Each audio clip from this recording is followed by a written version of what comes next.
Millions of us now have health insurance under the Affordable Care Act, or what some people call Obamacare.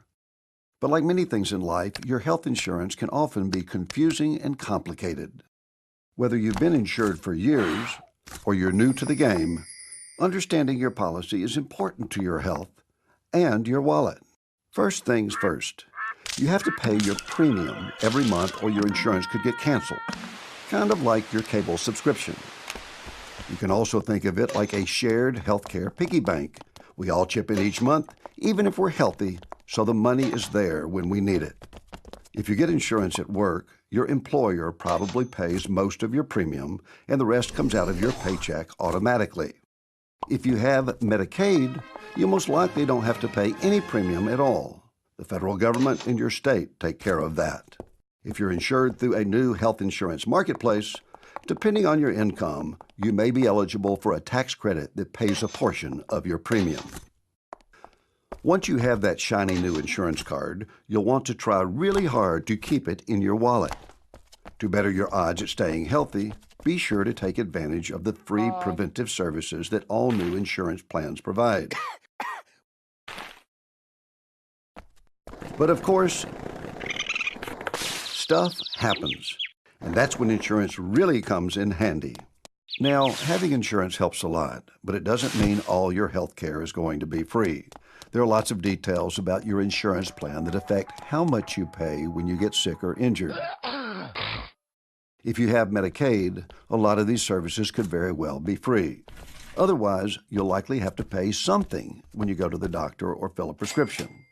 This is called a copay when it's a specific dollar amount, like $25 per visit, or coinsurance if it's a percentage of the bill. There's also the deductible. That's how much comes out of your own pocket before your insurance starts paying. Depending on your plan, you might have a deductible for all your care, or it might only apply to some types of care, like hospital stays and prescriptions. So read your plan material, because it could add up to thousands of dollars. Another important part of your plan is the out-of-pocket maximum. This is the most you'll ever have to pay in any 1 year, at least for the benefits your plan covers.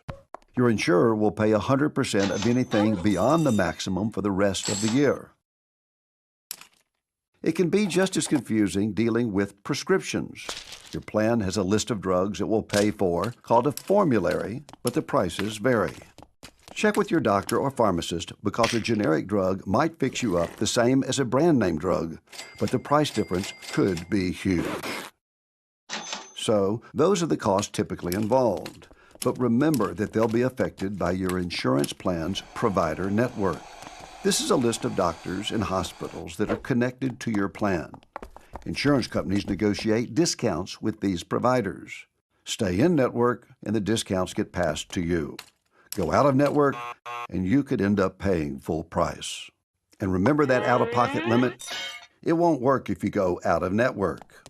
In some plans like HMOs or EPOs, your insurance would pay nothing if you go out of network. In other plans, like PPOs, your insurance will cover you no matter where you go, but you'll pay a lot more if you go out of network. Also, if you want to visit a specialist, like an orthopedist, some plans require a referral from your primary care doctor. Sound easy enough? Well, sometimes staying in network can be tricky. In a hospital, it's possible that your surgeon could be in network while your anesthesiologist is not. If this happens to you, don't be afraid to negotiate with your provider or file an appeal with your insurer. So as you can see, there's a lot to think about when you choose an insurance plan each year. Some plans may have low premiums, but fewer doctors or hospitals and high deductibles. There are trade-offs, and understanding and choosing among plans isn't always easy. Remember, if you have questions, call your health plan and ask, or check with your hospital or doctor. If you still have questions, your state insurance department or consumer assistance program can help. With the Affordable Care Act, there's new support for consumers, so take advantage of it. Having health insurance protection is a good thing, especially when you know how it works.